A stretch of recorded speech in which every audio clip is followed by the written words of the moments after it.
Good morning, everyone. Thank you so much for coming early this morning to join us here in this session. I'll make sure that I have it a very, very interesting session. See, Makhtar is sweating. I hope he's not sweating because I'm pressuring him. Yes, the pressure is so high, so I have to. I enjoy, normally I'm on the other side being moderated or being asked a question. This time you're going to enjoy this session because I'm going to be asking the questions. I'm going to be leading this. So making sure Makhtar is on the fireside chat as fire will be available. So Makhtar, before I start, there's a lot of things happening globally. I've been in the trenches as a minister in economy for the last 5.5 years. Yeah. I've seen the worst. I've seen fragmentation. I've seen wars. I've seen COVID. I've seen inflation. I've seen interest rates going up. There's so many things that hit me side left. We were in the grey list in FATF and we got out. So there's a lot of things that went through, these kind of trenches I've been through. But one important aspect, you sit on a very global aspect, pragmatically first, and the aspect of you see the world moving, you see fragmentation. As a financier as you are, you look for opportunities to invest, where private sector can come in as well and be part of that investment. Where do you see the private sector investing nowadays? Because they change every 3 months. And where does the private sector probably have answers for us as government? Because they invest money. If they put the money in, it means the money goes in the right place. They did the de-risking. They know that that sector and that kind of country or region is an opportunity for us to go in. No, thank you very much. I mean, you did a fantastic job handling very turbulent times where we have seen. And I was saying that the difference, at some point I was also on the other side. It was one type of shock. You have a commodity price shock, and you handle that. You have another shock, and you handle that. But now you have a vector, I would say, of shocks. You have the COVID, you have climate change, you have geopolitics, you have trade, you have name it. Yep. And the work now for Ministry of Economy is much more complicated than it was 15 years or 20 years ago, because you don't have one tailor instrument to address those shocks which are very different. So you need to build systematic resilience on it. So I just wanted to say that to congratulate you, because you have been doing a very fantastic job being able to maneuver all this and being able to address. What I see is that uncertainty is higher than before because of this cumulative factor. And when it's happened, people are focusing on sectors which are basically the foundation. And what I see as a sector where you have a high demand today is energy and electricity. Investment in electricity are shooting up whenever you talk to country. And that it's because you have a high level of demand for AI, which is consuming, but also other sectors which are important, and the tourism is one of them. Yeah. In spite of having all this uncertainty, people are traveling again, are visiting country, and tourism is something that has been growing. This is another sector which is really demanding a lot of energy. So energy, AI, tourism, health are sectors where you see a lot of demand currently, and they all linked to technology adoption and change in technology. And as I was saying, a few years ago, when we meet for the first time, and you asked me why I was so interested in the World Government Summit, is that here you have, what I would say, Silicon Valley, which is meeting Wall Street in the East. Because you have this ability in UAE to accelerate adoption of technology. You are very strong on AI. And at the same time, to have the patient capital or the capital that is needed to be able to fuel all that. And you are seeing yourself as a hub, which is not only a hub on investment, but also a hub for logistics, because you have one of the top companies in the world of logistics, but also on tourism. You were telling me that you have 100-something nationalities in UAE? Yes. Which is an indication of the roles that you are playing on that front. Thank you. Mentioning tourism is very important. I've seen, going back to my trenches again after COVID, tourism back then tourism was gone, right? People would do things virtual, would go into augmented reality, would sit at home, wear these, glasses and, enjoy a walk in a museum somewhere.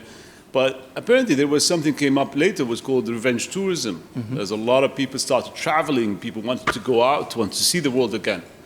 Now, with that kind of conditions, there's a huge potential for investment in tourism.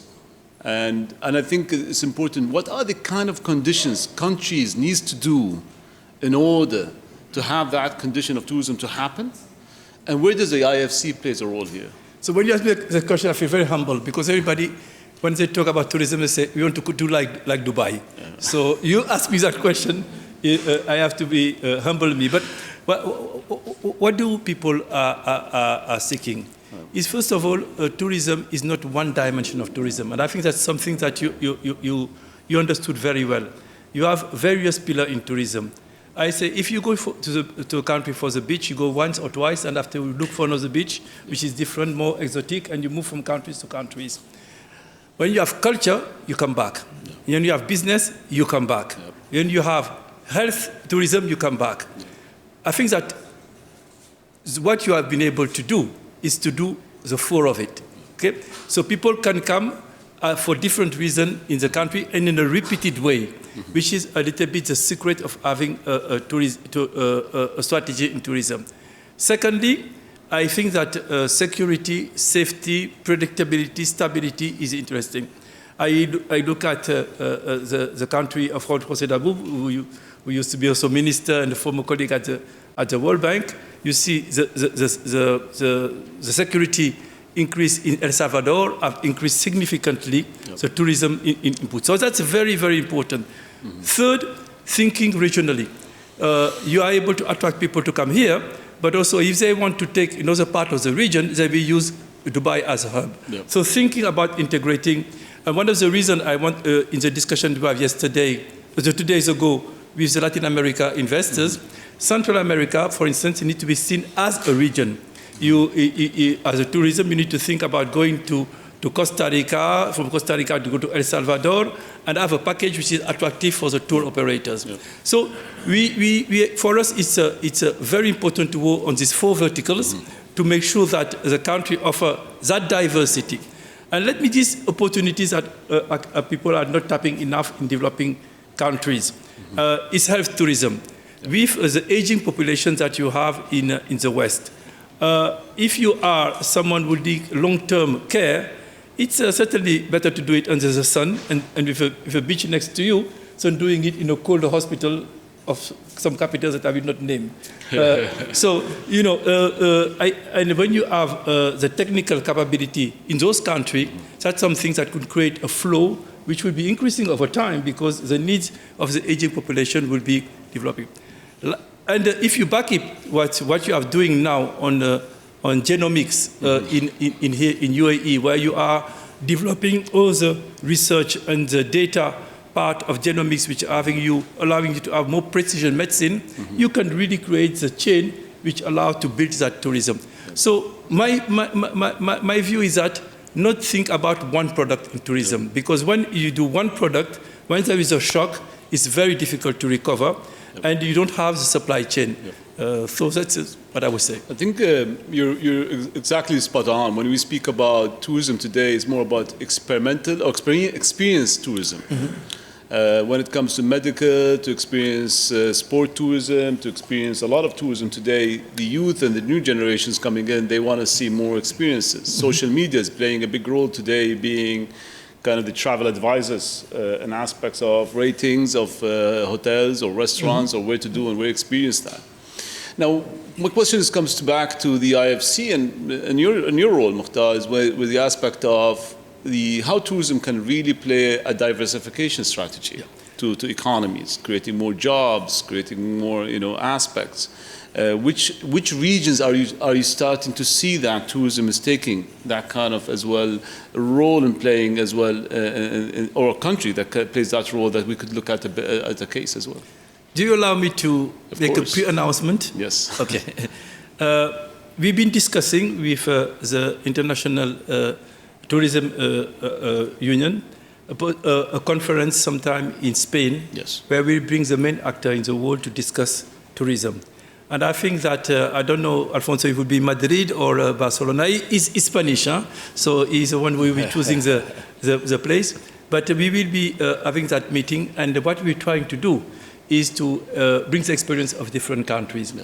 And one of our important invitees and countries that we would like to showcase experience will be UAE. Yep. So we count on you, and I know that your leadership on this has been very strong, yep. That we will be doing. What IFC is doing is many things. First, we are working on, because it's a World Bank group, we are able to use the public sector part of the World Bank group to work on policies. And policies are very important. For people in tourism, make long-term investment. It's not a one-day investment. When you invest in a hotel, you have a long period to involve in the country for a long period. So visibility is important for the country, uncertainty. Secondly, you have also some things that we are bringing is local currency investment.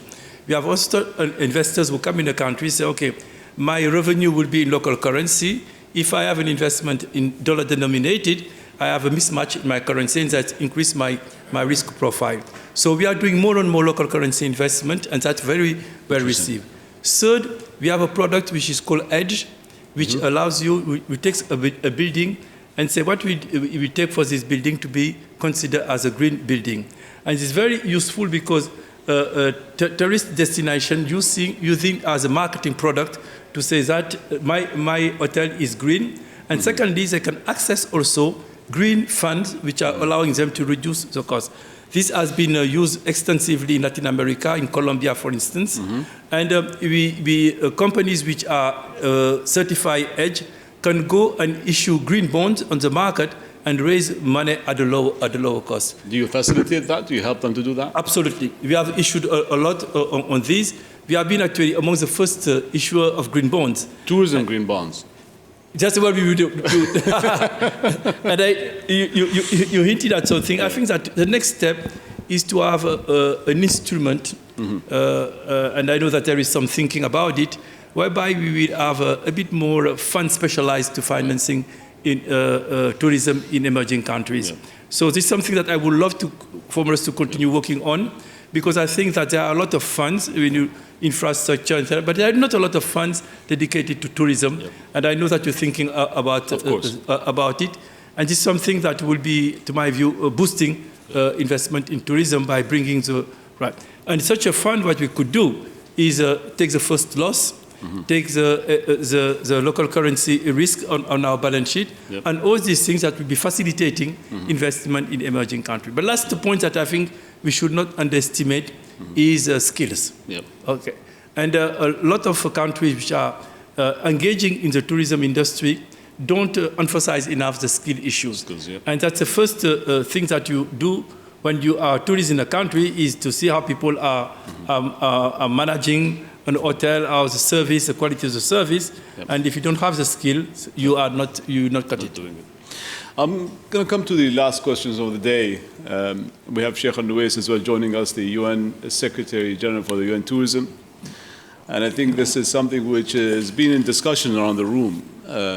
When we see climate change and small island states that really get affected by what we see over the summers from hurricanes and tsunamis that really affect the resilience of tourism. When we look at these small island states as well, we see as well the challenge of the 70%, 60% of their income or GDP is actually from tourism itself.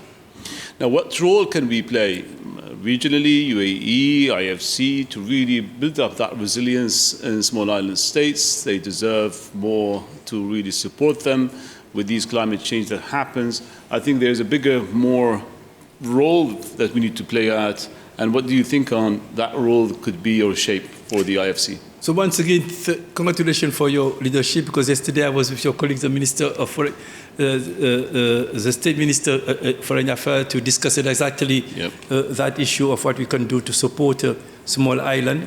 I think the number one is resilience to external shock, particularly climate change.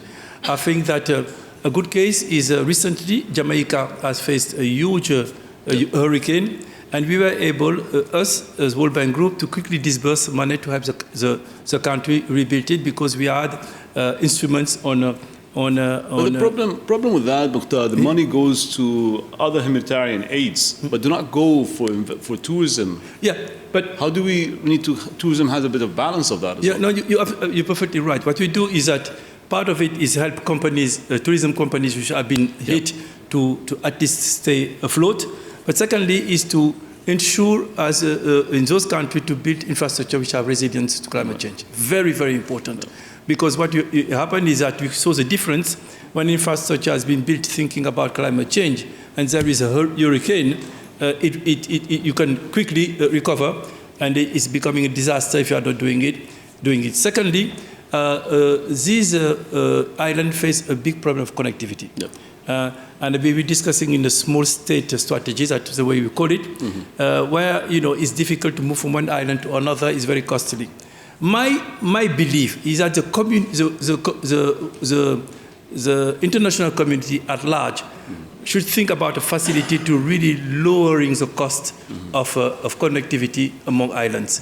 Because for a tourist to go to the Caribbean, you would like to do 2 or 3 islands in the same time instead of just focusing on one island and come back to another island.